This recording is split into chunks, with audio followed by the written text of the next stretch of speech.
Buenos días, amigos. Hoy jueves 8 de agosto de este año 2019.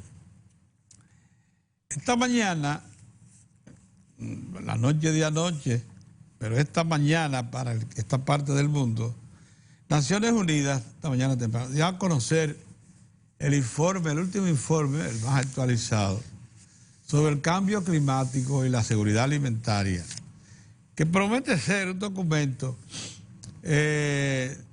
muy importante para hacernos saber a la humanidad de hoy en qué momento se encuentra con respecto al presente y futuro de sus recursos naturales básicos, la tierra y todo lo que nos rodea. Pero oí algunos detalles, prefiero, porque fue por la radio, prefiero llamar la atención a ustedes y a todos nosotros para que lo conozcamos en su contenido total, que parece ser revelador, para no dejar de pasar algunos detalles que se dieron a conocer. Miren, se critica severamente la agricultura intensiva. Dice que está causando tanto más daño que el mal uso de los recursos que tienen efectos de invernadero, de calentamiento global. Critica severamente que alrededor de un alto porcentaje de los alimentos que produce la tierra hoy se están perdiendo. Que de cada 9... mientras que de cada 10 personas, uno se acuesta sin comer diariamente en todo el mundo. Que las devastaciones ya de la tierra, o sea, la conversión de tierra de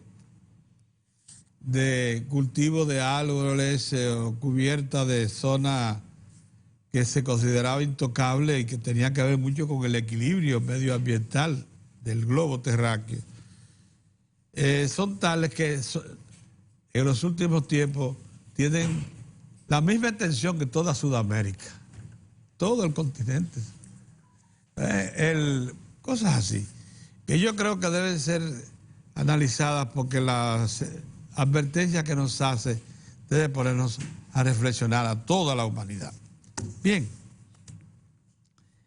ayer estuvimos acariciando el oro por momentos, de verdad, cuando el nacionalizado dominicano Yagi Wu tenía 3-2 sobre el brasileño al que le disputaba el oro en el ping-pong de los Panamericanos. El brasileño se repuso, es el quinto, sexto mundial de tenis de mesa, se repuso y ganó los dos últimos sets, cuando perdía 3-2. Y con eso se alzó con la de oro y dejó la plata para Wu, el dominicano. Pero la verdad es que todo indicaba, porque llegó un momento en ese quinto set que el dominicano llegó a estar por encima, 2 puntos. Y parecía que se iba a alzar con el oro ahí. Lo sentimos muy cerca hasta que se nos alejó. Y anoche también fue visible que las reinas del Caribe, que llegaron anteayer a Lima, tenían 2 días, un día y medio que habían llegado a Lima, de ese trajinar que tienen por el mundo, Europa, Asia, la misma América del Sur, en torneos de voleibol, buscando la clasificación para el Olímpico y también para el Mundial, pero fundamentalmente para el Olímpico de Tokio. Le ganaron 13 games o set, como usted quiera llamarlo, a Colombia un equipo juvenil lleno de garras, con dificultad. Vamos a decir que con dificultad y probablemente muy afectada todavía por los viajes. Ojalá que hoy ya las muchachas dominicanas, algunas de ellas un poco maduritas, reaccionen positivamente para que puedan enfrentar a Canadá, que es un equipo muy alto, al que le hemos ganado otras veces, pero que como quiera que sea, ofrece mayor peligro que el de Colombia, que tenía jugadoras de estatura promedio y muy jóvenes, y sin embargo nos dieron mucha brega para ganarle anoche 3-1. Luguelí clasificó a duras penas, fue el 10º de los 10 finalistas, porque el cuarto, él llegó cuarto en su hit, pero el cuarto del otro hit no tuvo, el quinto, no tuvo tiempo mejor que él, al contrario, y eso le permitió clasificar en la 10ª posición. Ojalá que Luguelín, que pareció desde que salió, desde que dieron el pitazo inicial, el pistoletazo inicial, salió lento. Él realmente, por alguna causa, o se sintió demasiado seguro, o no hizo todo el esfuerzo, o simplemente está afectado, porque ese Luguelín que salió ahí no es el Luguelín de garras que lo hemos visto en los torneos mundiales, sacar de abajo y hacerlo con mucha determinación. Ayer no lucía ni con garra ni con mucha determinación. Con todo, como es un atleta de primer orden, hizo un récord que le valió la clasificación. ¿Qué es lo que esperamos? Bueno, que la final, pues estas fueron de semifinales, Luguelín saque de abajo y haga mejor carrera, al estilo que nos ha enseñado en los Olímpicos de Londres y en los torneos mundiales de atletismo. Ojalá que Luguelín. Ya vimos lo que hizo Juaner, esta vez corriendo los 400 con obstáculos, que ganó su hit, pero lo ganó tan fácilmente que da la impresión de que Juaner es definitivamente un medallista para la prueba final de los 400 con vallas. Esa es la situación de los panamericanos. Ya Ecuador se nos fue arriba, tiene 5 medallas y ya no tenemos la posición que teníamos anteayer. De haber obtenido la medalla de Wu en ping-pong, la situación nuestra fuera bastante buena, pero no hubo que conformarse con la plata. Nada, los panamericanos siguen, serán clausurados este fin de semana, pero queda mucho atletismo todavía. Queda judo, deporte, y como ya sabemos, el deporte individual más importante que nos resta es el voleibol femenino, donde definitivamente tenemos oportunidad.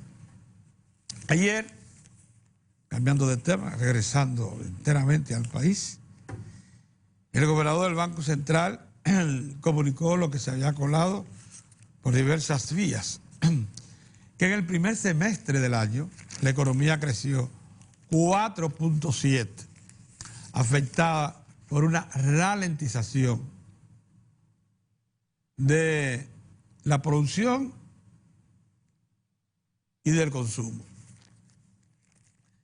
4.7 es muy bueno para cualquier país, muy bueno, pero como estamos hablando de 4.7 contra un 5.7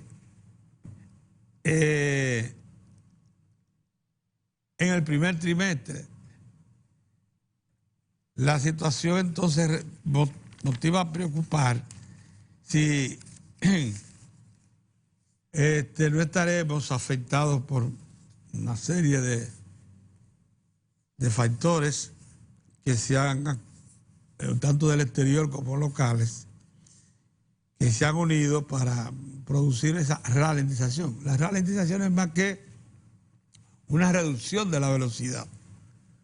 No es que nos estamos paralizando ni frenando, es que se redujo la velocidad con que iba la marcha. El gobernador del Banco Central, Héctor Valdés Albizu, sin embargo, dice que el crecimiento sigue siendo proyectado de 5 a 5.5 del Producto Interno Bruto, y eso, como quiera que sea, sería el mayor crecimiento esperado para cualquier otro país de América, de las Américas, en este año. Hay que destacar que el crecimiento de 4.7 se obtuvo con una inflación acumulada en el año, lo que va del año, de 1.17.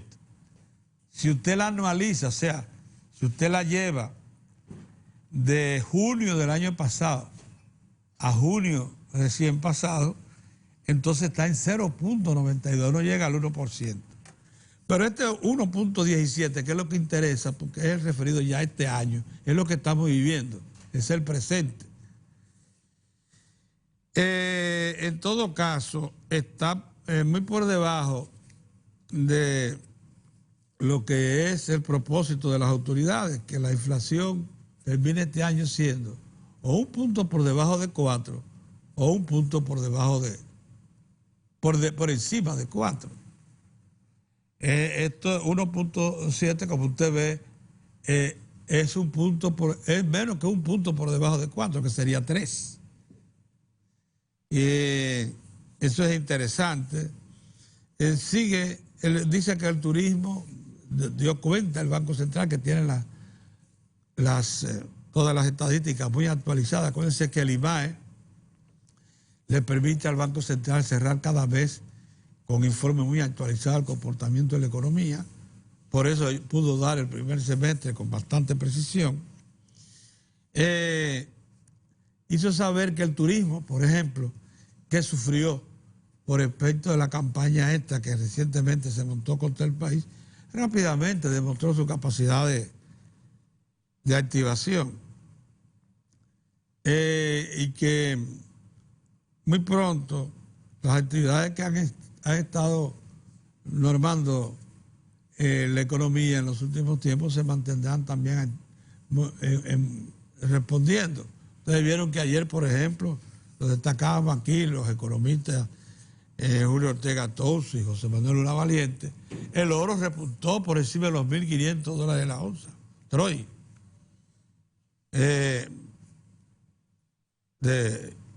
De mucha significación en este momento, porque ese 4.7 debe ser impactado por cosas como ese, el incremento del precio del oro y otras materias primas de exportación. Y también, oigan una cosa para que lo sepan, la actividad económica en el país se incrementa en tiempos eleccionarios. Ustedes sabían que en la campaña se mueven muchísimos recursos por todo el país.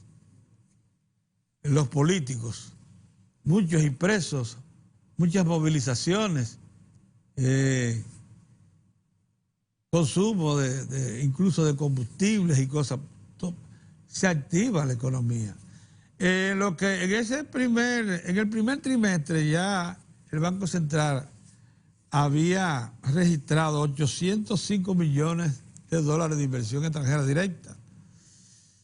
Eso proyecta que la inversión extranjera directa para el año, si el primer trimestre fueron 800, para el año se proyectan 2.500 millones de dólares, que ha sido el promedio de los últimos 10 años. Eso es para cualquier otro país de Centroamérica, Caribe. Lideramos la recepción de inversión extranjera directa en los últimos años, pero estos 2.500 serían la ratificación de que el país sigue siendo destino atractivo de inversión extranjera. Antes eran tan confusas las ideas que tenían muchos de los que activaban en la primera línea de la economía y de la política en la República Dominicana, que creían que la inversión extranjera directa no era buena, porque eso implicaba que el país iba a tener que extraer dólares, más dólares que los acostumbrados, para repatriar beneficios. Óigame, si hay inversión extranjera directa en incremento, porque el país va a producir bienes o servicios de mayor cuantía que van a ingresar más divisas.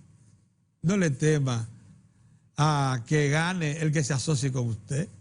Al contrario, atráigalo, porque eso va a incrementar la riqueza.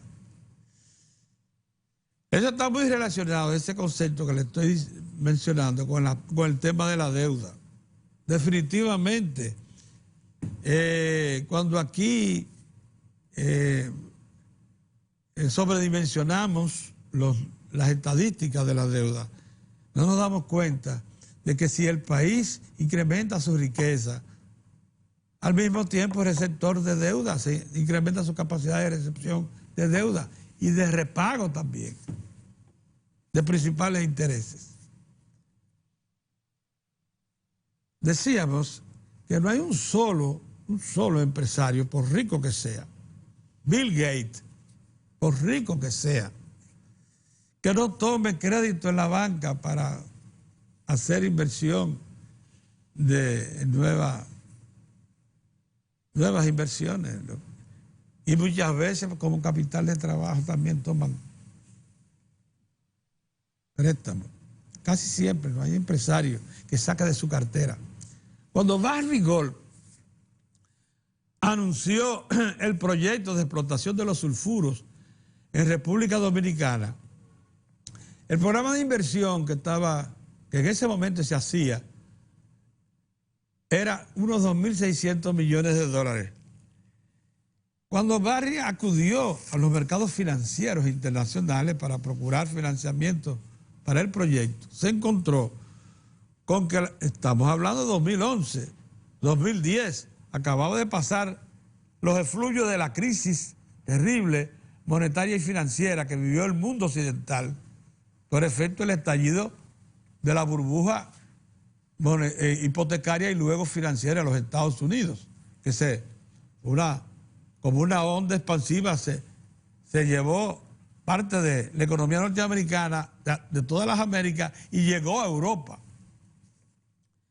Pues déjeme decirle que cuando Barrick Gold, la más grande productora y exportadora de oro del mundo, salió a buscar recursos para iniciar el programa de inversión de las nuevas instalaciones para explotar el oro, la plata y el cobre contenidos en sulfuros en Pueblo Viejo, Los Cacao, Montenegro, esos son las reservas principales de Barrick Gold, Gold Corp, allá en Cotuí. No encontró financiamiento. ¿Saben ustedes por qué? Porque la República Dominicana no merecía para los grupos financieros privados internacionales a los que acudió Barrick, que es una empresa privada, suficiente garantía para los créditos que andaba buscando Barrick. Y los dueños o los accionistas de Barrick acordaron sacar de cartera, cosa que no se acostumbra en la minería.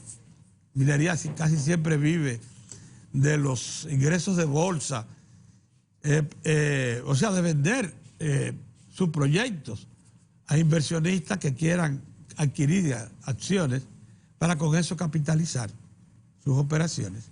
Bueno, Barrick tuvo que hacer una operación que quedó asentada en los libros que registran las actividades mineras en el mundo como una operación riesgosa, porque los inversionistas sacaron de la cartera. Así fue que se inició ese proyecto. El proyecto Barrick Gold Corp se inició con capital propio de la Barrick, que luego, cuando la situación mejoró, porque el entorno internacional era muy difícil, estábamos hablando del año 2011, cuando acababa de pasar los efluvios de la crisis, pues se abrieron las ventanillas de crédito de los bancos internacionales más grandes. Pero el proyecto terminó siendo un proyecto de 4.200 millones de dólares, que dice Barrick y Gold Corp, que ahora son 4.600, a lo que le va a agregar 1.000 millones de dólares más, porque el yacimiento ha incrementado notablemente sus reservas probadas. ¿Qué quiere decir con esto? Que las inversiones en cualquier país no son cosas fáciles. Y tiene que ver con las garantías y con todas las características que presenta la economía y la sociedad de cada país, incluyendo la actividad política, para ser motivo de inversión. Todo esto se lo dije para cerrar el comentario acerca de que la información que suministró ayer el gobernador Valdés Albizu acerca del comportamiento de la economía dominicana debe a todos hacer sentirnos bien, a pesar de que él mismo fue él quien dijo que ese 4.7% muestra, ¿no?, efectos de ralentización, tanto en la producción como en el consumo, cosa que cree va a superarse a final de año, por cuanto proyecta que en vez de un 4.7, la economía va a crecer 5 a 5.5. Buenos días, don Mozart. Buenos días, Pedro. ¿Cómo te va? Bueno, todo bien. Yo creo que este informe del Banco Central nos deja bien parados para los que creían que por alguna causa los efectos del ambiente político interno y otras cosas, también la campaña manipulada, sucia, digamos, de fuentes competitivas, nos iba a hacer daño. Todo indica que no, que la economía ha sabido resistir, que se está reponiendo, y como siempre el gobernador del Banco Central dando la cara. La información se la dio a conocer al presidente de la Asociación de Industria de la República Dominicana y a todos sus directivos que le fueron a visitar, y aprovechó para darle a conocer las cifras oficiales ya de comportamiento del primer semestre de la economía. Así es. Bien, buenos días, señores. Previsible este crecimiento. Este crecimiento era previsible. Todos sabemos.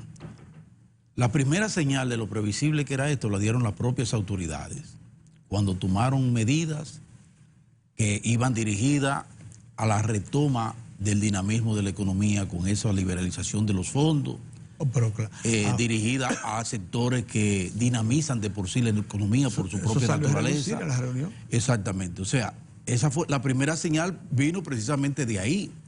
Nadie debe desconocer, recordar, tener siempre presente,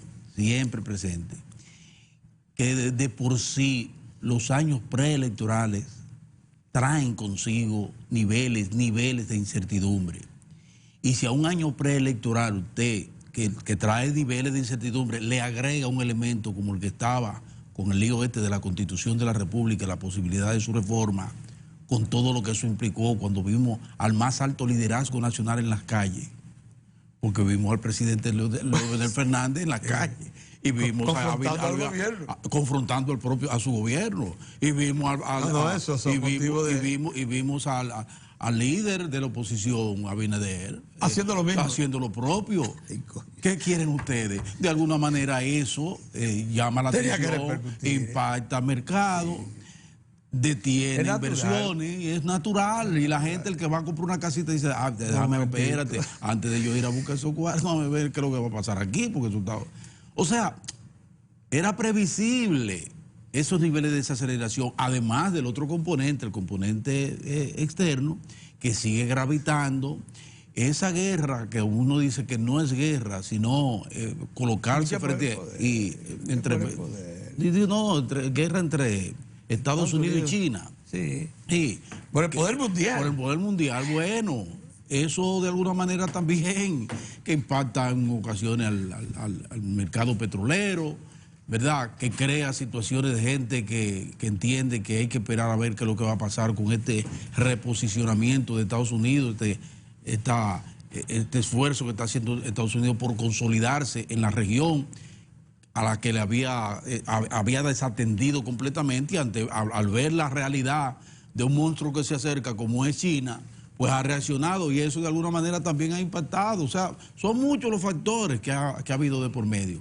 Pero gracias a Dios y gracias a las autoridades, primero Dios y después lo otro, y gracias a las autoridades, pues la República Dominicana ha logrado, a pesar de todos esos factores, mantener un sólido nivel de crecimiento, porque 4,7 con esos factores que le acabo de señalar, incluyendo lo del turismo, recuerden ustedes, que fue un factor también enojoso y un tanto traumático, porque nos llegó a colocar en la pared con amenazas serias sobre el principal soporte de la economía y del ingreso de capital fresco como es el turismo, Pedro. Nos llegaron a colocar en una situación difícil con el asunto del turismo y la campaña terrible que afectó sobre todo a quienes más nos visitan, que es precisamente el mercado de los Estados Unidos.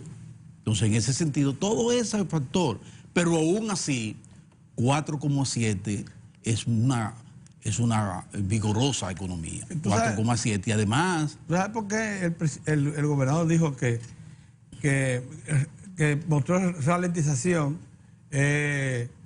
con respecto a la producción y consumo? Porque acuérdense que en el primer trimestre el crecimiento fue 6,7. 6,7. Entonces bajó a 2 puntos y pico en el segundo trimestre. Que por eso fue que inmediatamente tomaron las medidas, y las medidas dieron resultados para retomar el punto, que lo ideal hubiese sido hasta 6, pero por lo menos de 2 pasó a 4,7. Hay que explicar a la gente, porque parecería como que no hay consistencia. No, hay consistencia. Hay consistencia. Y la otra cosa, Mozart, oye esto, tú sabes que otra cosa que se puede preguntar el público es, pero si cerramos el primer semestre en 4,7, ¿por qué el gobernador dice que vamos a cerrar 5,5? Espérate un momentito. Espérate.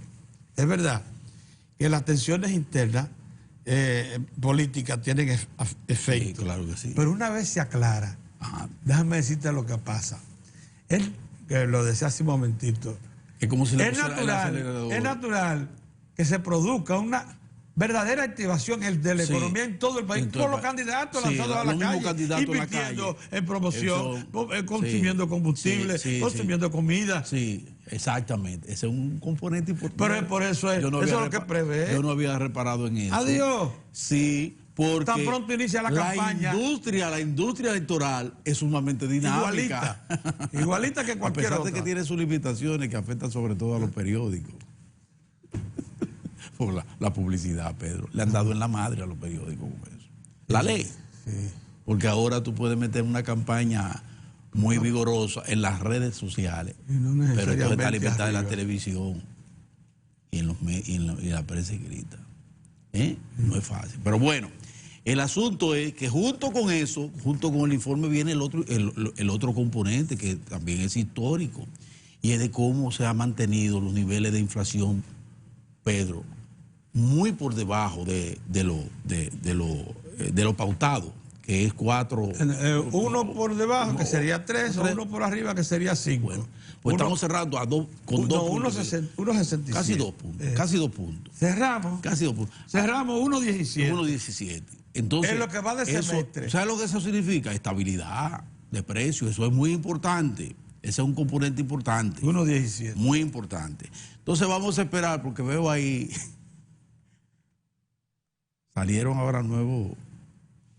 Llevaron unos economistas a analizar. Sí. Variaron en algunos rostros ahí, pero más o menos el mismo criterio. Hubo uno ahí que vuelve y insiste. Un economista cuya mayor reflexión apunta a que el crecimiento no es tal, sino que el crecimiento que se ha proyectado en este país se debe a la politización del Banco Central. No, pues ya. Ya está ahí. No. Entonces ahí hay que ver qué es lo que está pasando en la cabeza de mucha gente. No. Y entonces le hacen un daño terrible, porque a lo mejor él dijo otras cosas más o menos que pueden ser racionales, pero no se la destacaron. Lo que le destacaron fue decir esa barbaridad. Pero bueno, lo importante es que tenemos ese crecimiento y que proyectamos entre 5 y 5,5%, que sí, ya lo proyectó hace 1 o 2 semanas la CEPAL también, y ya lo había proyectado también el Fondo Monetario Internacional. Eso es lo importante. Coinciden. Mira donde sí yo tengo un dejo de preocupación. Me preocupa la situación esta del transporte, me sigue preocupando el transporte. Pero no el transporte por el problema del caos que tenemos, que se están tomando medidas. Mira, ayer se va a iniciar precisamente mañana por parte de la DGC, pero sobre todo del Intran, el asunto del alcoholímetro y medir un punto. Va a haber un punto específico donde se va a detener a la persona. Que se ven acá, sople aquí y entonces ver eso, dicen las autoridades, se va a implementar como plan piloto a partir del viernes, de mañana, en diferentes puntos. Van a comenzar con el Distrito Nacional.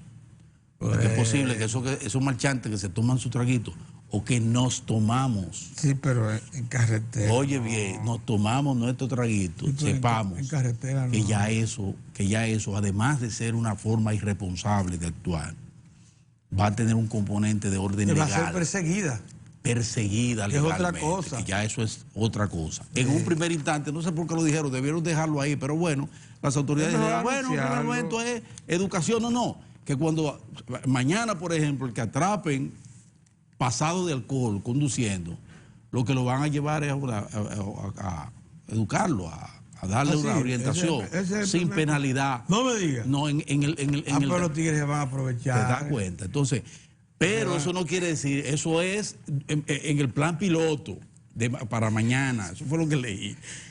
Pero la verdad es que es muy severa. Va a ser muy severa y qué bueno que sea así. La sanción. La sanción. Porque lo único que busca eso, señores, es preservar vidas.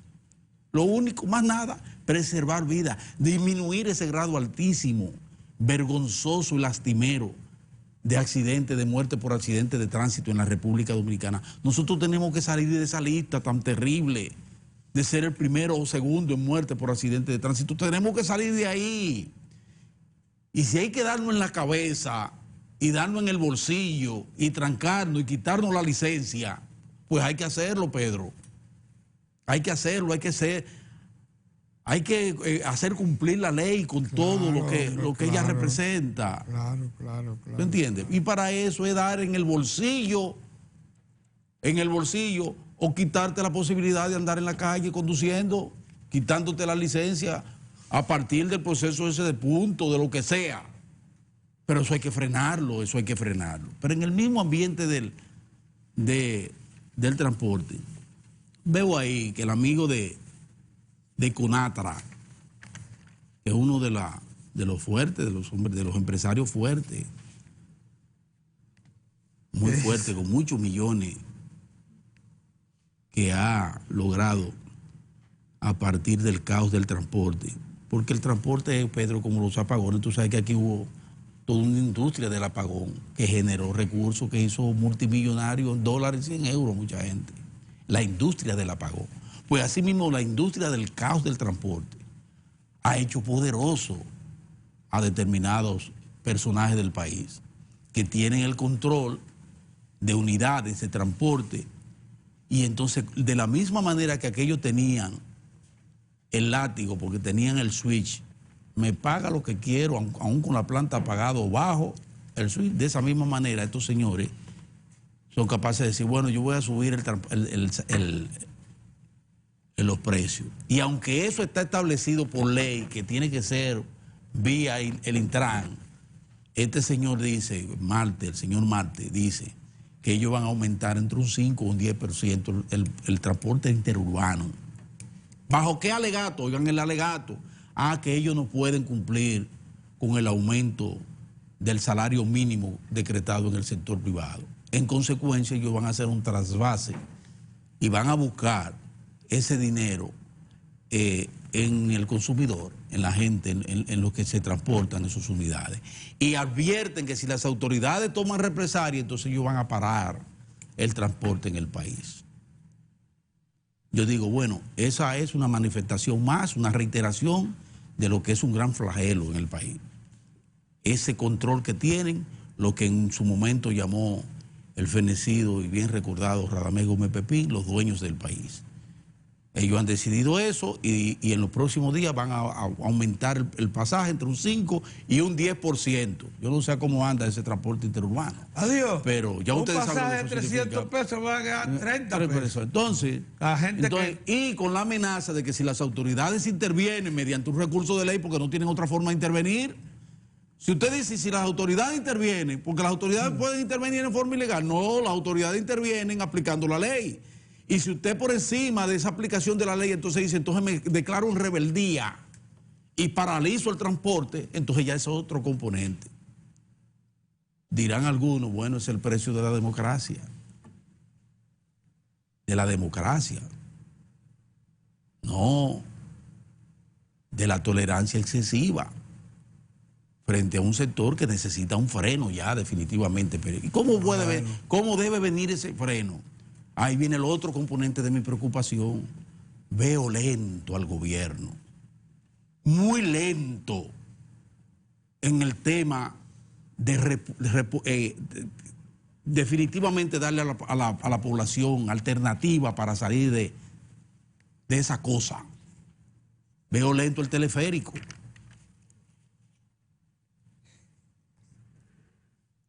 El presidente Danilo Medina no debe irse de ahí y lo que vi fue un sin dejar ese teleférico, esa segunda línea. Y yo iría más lejos, con una decisión, una iniciativa para continuar el metro de Santo Domingo.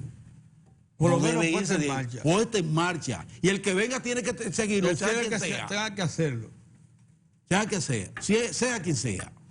Pero no veo, señor, si eso está en el presupuesto, si eso se programó, si eso se anunció, ¿quién es que me está bailoteando el asunto de que no terminen, que yo pueda ver que realmente se está trabajando en esa magnífica obra, esa magnífica inversión social? Los diseños están a punto, las rutas están todo está ahí, Pedro, todo está ahí, porque incluso los cambios que se hicieron, que llevaron a que se tomara en cuenta el otro lado de la autopista hasta colocarse por allá por Arroyo Hondo, porque hay una gran cantidad, porque ha crecido la población por ahí, para meter una unidad que se va a cruzar, ya no va a ser lineal, ni va a ir ser solo por la parte de Engombe, sino que también va a cruzar al otro lado de la avenida.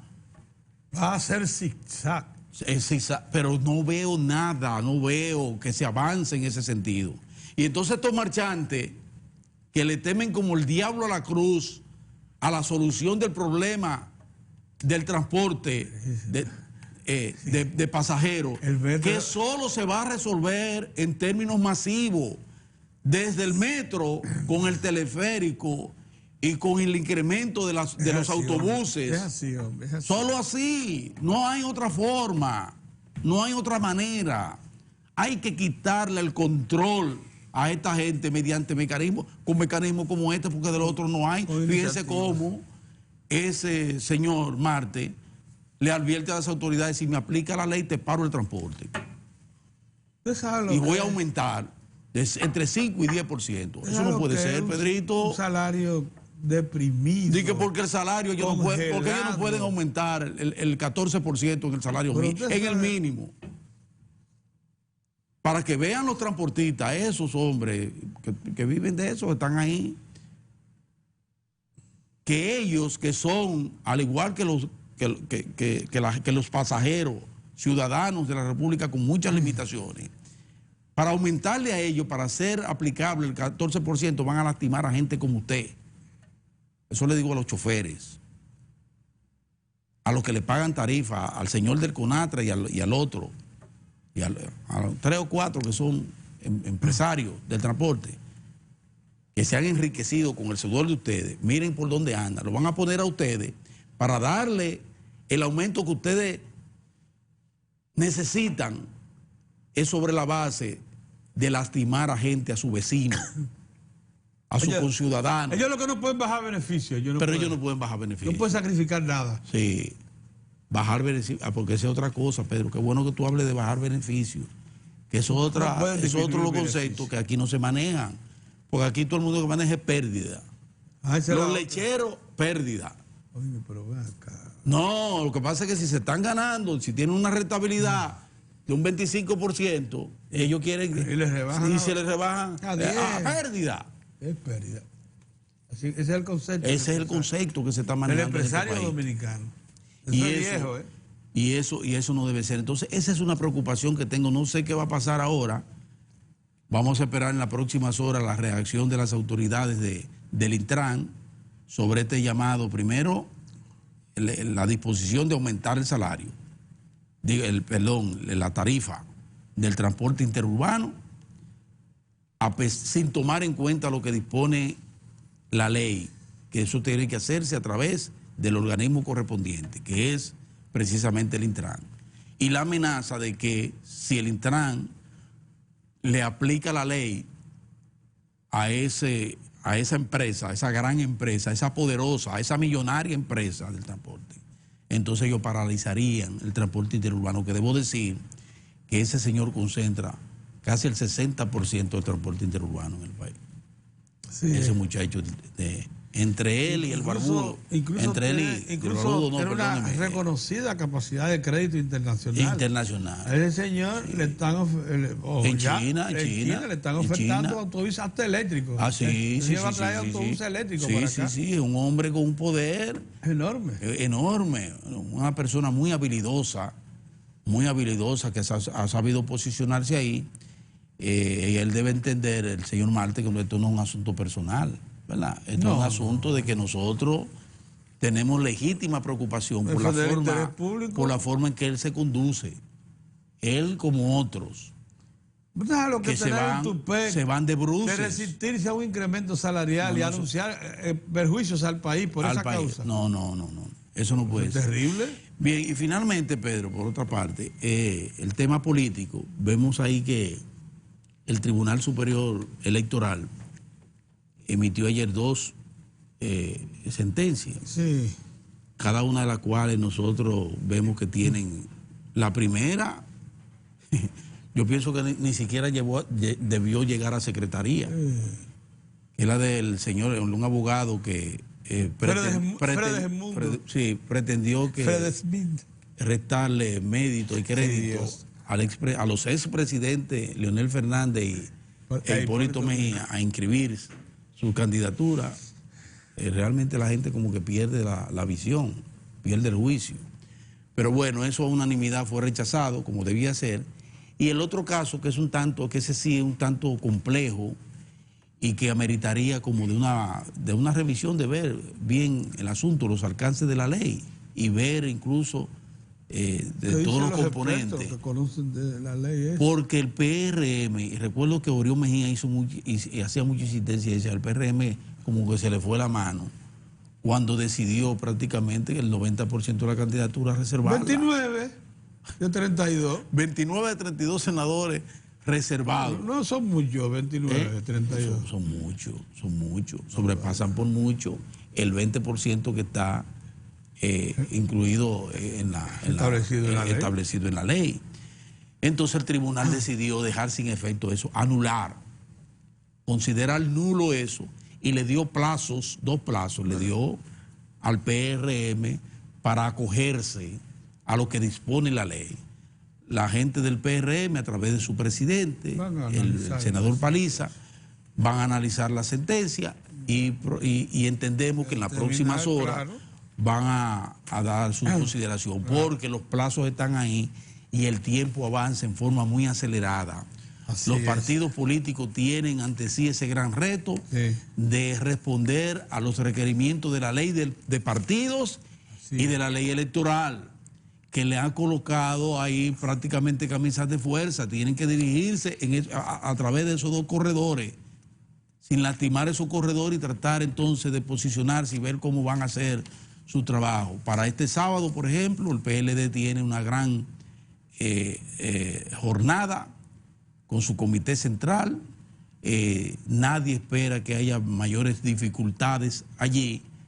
Se está en la comisión electoral se va a reunir hoy otra vez porque no pudo ponerse de acuerdo, entiendo, con el método que se va a seguir para el reconocimiento para la preselección de los aspirantes que crecen. Hasta ayer, hasta hoy, hay 10 precandidatos.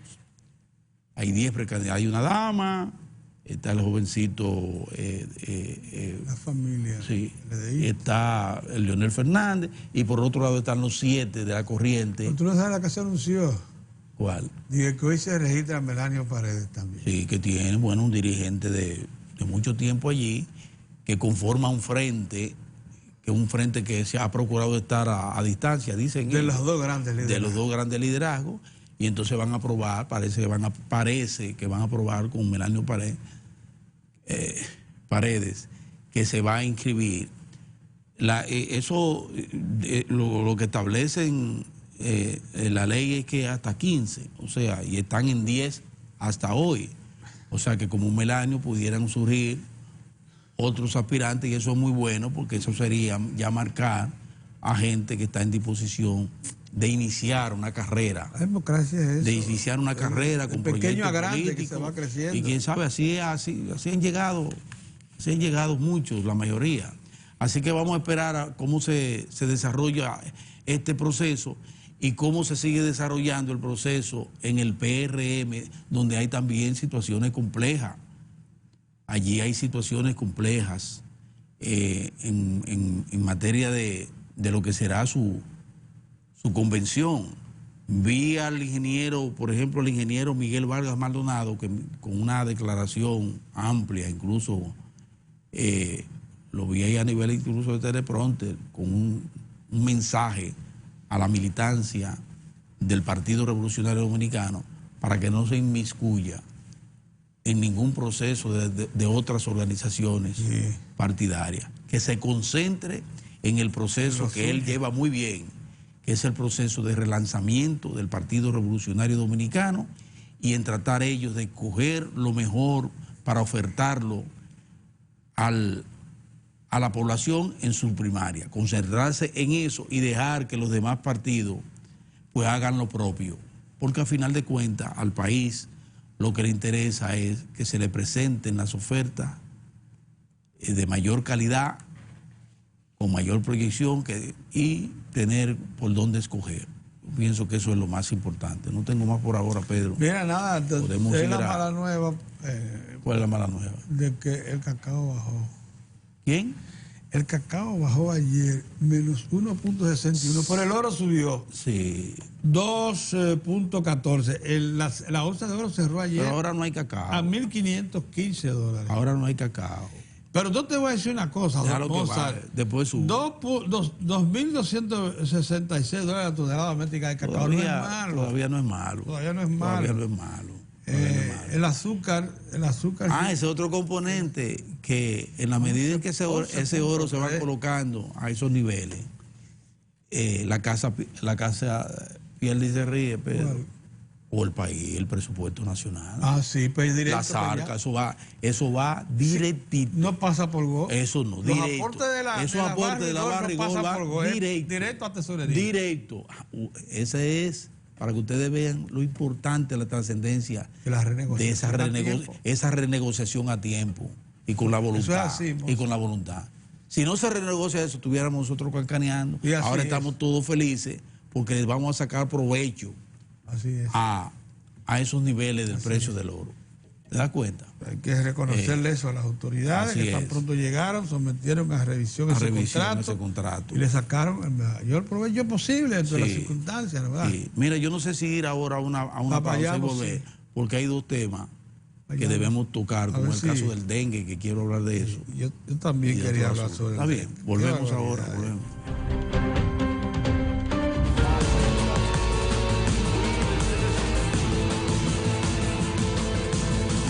Muchas gracias por su sintonía. nuestro planeta está siendo expuesto a diferentes situaciones, advirtiéndonos que debemos estar preparados para cualquier eventualidad.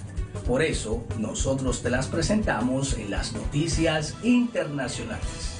La deforestación de la Amazonia brasileña crece un 278% en un año. Más de 2.254 kilómetros cuadrados han sido deforestados. El dato registrado en julio de 2019 supera en 278% la superficie de selva talada hasta el mismo mes del año anterior, según los datos del Instituto Nacional de Investigaciones Espaciales actualizado.